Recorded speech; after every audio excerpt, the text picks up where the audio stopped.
अस्सलाम वालेकुम वरहमतुल्लाहि वबरकातुहू। मैं हूं ज़रिया अब्दुल वहाब शिराजी और आप देख रहे हैं नुक्ता गाइडेंस चैनल। अमलियात शरीयत की रोशनी में, अमलियात के जवाज़ और अदम जवाज़ के उसूल और ज़ाब्ते शरीयत की रोशनी में, इस हवाले से पहले 4 वीडियोज़ में हमने 4 ज़ाब्ते और उसूल पढ़ लिए हैं कि अमलियात के जवाज़ या अदम जवाज़ के हवाले से शरीयत के उसूल और ज़ाब्ते क्या हैं।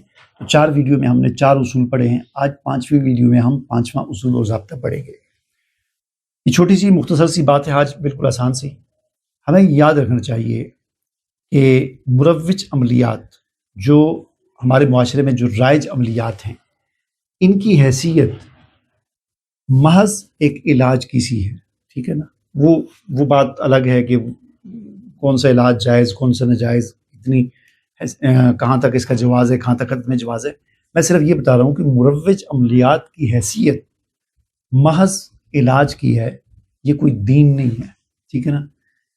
ये कोई इस माने में दीन नहीं है कि कोई आदमी अगर आमिल नहीं है तो हम कहेंगे कि बेदीन है, कोई अगर आमिल है तो हम कहेंगे बड़ा दीनदार है। तो अमलियात का दीन के साथ इस कोई ताल्लुक नहीं है, इस माने में कि जो आमिल है तो वो दीनदार है, जो आमिल नहीं है तो वो दीनदार, या जिसने अमलियात नहीं सीखी तो गोया कि उसने दीन का एक शोबा जो है वो छोड़ दिया। ये दीन का शोबा नहीं है, ये याद रखें, ठीक है ना। अमलियात ये दीन का शोबा नहीं है, महज इसकी एक सूरत जो है वो क्या है, इस हद तक इसको हम कह सकते हैं कि ये एक इलाज की हैसियत इसकी है। तो इसको इतनी ही हैसियत देनी चाहिए, इससे बढ़कर आगे इसकी कोई हैसियत या मकाम नहीं है।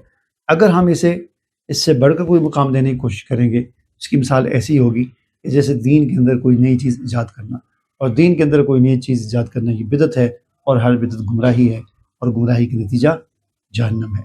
हमें ये बात याद रखनी चाहिए कि अमलियात ये दीन नहीं है, इसकी हैसियत माज़ एक इलाज की है। वो अलग बात है कि वो फिर उसके इलाज की हैसियत होने का मतलब भी ये नहीं है कि आप आंखें बंद करके इसके अंदर कूद पड़ें।